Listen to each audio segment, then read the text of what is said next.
कांग्रेस के घोषणा पत्र को लेकर पीएम मोदी के हमले के बाद सियासी बवाल लगातार मचा हुआ है और पीएम मोदी ने कांग्रेस पर गंभीर आरोप लगाते हुए अर्बन नक्सलियों के कब्जे में होने का आरोप लगाया। साथ ही देश के लोगों की संपत्तियां घुसपैठियों को बांटने की कोशिश की तोहमत भी जड़ी। पीएम के इसी बयान पर अब विपक्षी एकजुट होकर पलटवार कर रहे हैं। भारत माता की ये आपका मंगलसूत्र भी बचने नहीं देंगे। तुम उसे छीनने की बात कर रहे हो अपने मैनिफेस्टो में। पहले जब उनकी सरकार थी उन्होंने कहा था कि देश की संपत्ति पर पहला अधिकार मुसलमानों का है। मैनिफेस्टो का हवाला देकर मोदी ने कांग्रेस पर हमला किया, सवाल उठाए और दूसरे चरण के मतदान से पहले नया सियासी रण छेड़ दिया। मोदी ने संपत्ति के सर्वे कराए जाने के कांग्रेस के वादे को कटघरे में खड़ा किया और जनता के सामने कांग्रेस को जमकर कोसा। उन्होंने कहा है कि अगर कांग्रेस की सरकार बनेगी तो हर एक की प्रॉपर्टी का सर्वे किया जाएगा।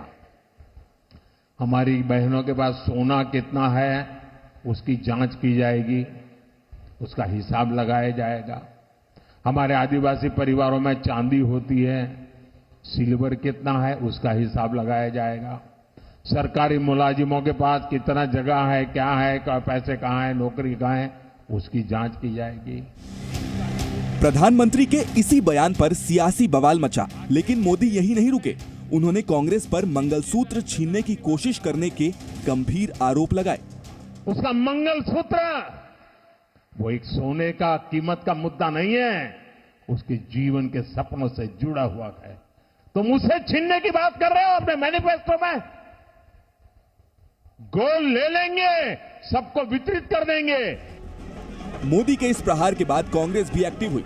राहुल गांधी ने सोशल मीडिया साइट एक्स पर लिखा, पहले चरण के मतदान में निराशा हाथ लगने के बाद नरेंद्र मोदी के झूठ का स्तर इतना गिर गया है कि घबराकर वो अब जनता को मुद्दों से भटकाना चाहते हैं। कांग्रेस के क्रांतिकारी मैनिफेस्टो को मिल रहे अपार समर्थन के रुझान आने शुरू हो गए हैं। देश अब अपने मुद्दों पर वोट करेगा, अपने रोजगार, अपने परिवार और अपने भविष्य के लिए वोट करेगा।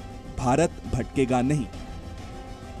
तो कांग्रेस अब भले ही चुनौती दे रही हो, मगर मोदी ने कांग्रेस के मैनिफेस्टो पर ताबड़तोड़ प्रहार किए। पीएम ने कहा कि कांग्रेस का घोषणा पत्र माओवादी सोच को धरातल पर उतारने की कोशिश है।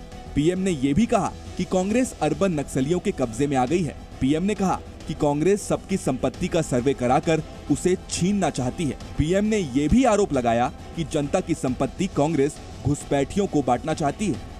पहले जब उनकी सरकार थी उन्होंने कहा था कि देश की संपत्ति पर पहला अधिकार मुसलमानों का है। इसका मतलब ये संपत्ति इकट्ठी करके किसको बांटेंगे? जिनके ज्यादा बच्चे हैं उनको बांटेंगे। घुसपैठियों को बांटेंगे। क्या आपकी मेहनत की कमाई का पैसा घुसपैठियों को दिया जाएगा? आपको मंजूर है? ये कांग्रेस का मैनिफेस्टो कह रहा है। पीएम मोदी के वार के बाद विपक्ष पलटवार करने में जुटा है। इससे यह भी साफ हो चुका है कि कांग्रेस के मैनिफेस्टो के मुद्दे पर आने वाले दिनों में भी सियासी महाभारत जारी रहेगी। ब्यूरो रिपोर्ट, जी मीडिया। तो देखिए, पीएम मोदी के बयान को एआईएमआईएम अध्यक्ष ओवैसी ने मुस्लिम विरोधी करार दिया है। असदुद्दीन ओवैसी ने पलटवार करते हुए कहा है, वो हम आपको बता रहे हैं क्या कुछ कहा है। पीएम मोदी ने मुसलमानों को घुसपैठिए बुलाया और कहा कि उनके ज्यादा बच्चे हैं। साथ ही असदुद्दीन ओवैसी की तरफ से क्या पलटवार किया गया है वो हम आपको बता रहे हैं। मुसलमानों को गालियां दो और वोट बटोरो, 2002 से लेकर अब तक बस यही एक गारंटी रही है पीएम मोदी की। भारत के मुसलमानों को गालियां दो और वोट बटोरो। अगर बात मुल्क की संपत्ति की हो रही है तो मोदी सरकार में देश के धन पर पहला हक उनके अरबपति दोस्तों का रहा है। भारत के 1% लोग देश का 40% धन खा गए। आम हिंदुओं को मुसलमानों का डर दिखाया जा रहा है, पर सच तो यही है कि आपके पैसों से कोई और अमीर हो रहा है।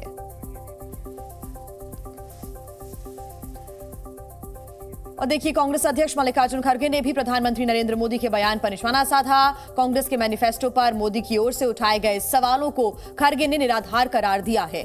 खड़गे ने क्या कुछ कहा है आपको बता रहे हैं। मोदी के भाषण में बौखलाहट नजर आ रही है, क्योंकि पहले चरण की वोटिंग के बाद ये बौखलाहट और हताशा है। खड़गे ने मोदी के बयान को हेट स्पीच और ध्यान भटकाने की सोची समझी साजिश करार दिया है। कांग्रेस अध्यक्ष ने यह भी दावा किया कि देश की जनता अब झांसे में आने वाली नहीं है। मल्लिकार्जुन खड़गे ने साथ ही कहा कि कांग्रेस का न्याय पत्र हर भारतीय के लिए है और सच की बुनियाद पर टिका हुआ है। खड़गे ने मोदी पर प्रधानमंत्री पद की गरिमा गिराने का भी आरोप लगाया है। तो देखिए, कांग्रेस प्रवक्ता सुप्रिया श्रीनेत ने पीएम मोदी के बयान पर तीखा प्रहार किया और मंगलसूत्र छीने जाने के दावे को लेकर सवाल उठाए हैं। सुप्रिया श्रीनेत ने प्रधानमंत्री पर देश की जनता को गुमराह करने का आरोप भी लगाया है। आपने मर्यादा की वो सीमा लांघी है जो पाप है। मंगलसूत्र पे आपने बोला है। आपकी हिम्मत कैसे हुई मंगलसूत्र पर बोलने की? आपने कहा कि कांग्रेस के मैनिफेस्टो में लिखा है कि आपका मंगलसूत्र भी वो लोगों में बांट देंगे। कांग्रेस के मैनिफेस्टो में मैं चुनौती से आपसे कहती हूं, ऐसी कहां पर कौन सा मैनिफेस्टो आप पढ़ रहे हैं जिसमें ऐसी बात लिखी है? कहां लिखा है कि हम लोगों की संपत्ति लेकर बांट देंगे? देखिए, लोकसभा चुनाव में पीएम मोदी का मुकाबला करने के लिए विपक्षी दल एकजुटता दिखा रहे हैं और बीजेपी जीत की हैट्रिक ना लगा पाए, इसे लेकर राज्यों के हिसाब से रणनीति बनाने का दावा है। इसके साथ ही पहले चरण में हुई कम वोटिंग को भी अब मुद्दा बनाया जा रहा है। विपक्ष और मोदी की दिलचस्प जंग कैसे छिड़ी हुई है आपको दिखाते हैं इस रिपोर्ट में। भारत माता की। अब कांग्रेस अर्बन नक्सलों के कब्जे में चली गई है। मोदी हो या कोई भी हो, बीजेपी के लोग हमारी शक्ति को तोड़ नहीं सकते। कैसी कैसी बातें कर रहे हैं प्रधानमंत्री जी? गड़बड़ा गए हैं। ये चुनाव हार चुके हैं। पहले चरण के मतदान के बाद और दूसरे फेज की वोटिंग से पहले सियासी वार पलटवार का दौर तेज है। प्रधानमंत्री मोदी 400 पार के संकल्प को साकार करने का दावा कर रहे हैं। हर दिन अलग अलग राज्यों में चुनावी सभाएं कर रहे हैं। वहीं विपक्ष का इंडिया गठबंधन बीजेपी को तीसरी बार सत्ता में आने से रोकने के लिए कसरत कर रहा है। रांची की रैली से भी विपक्ष ने यही संदेश देने की कोशिश की।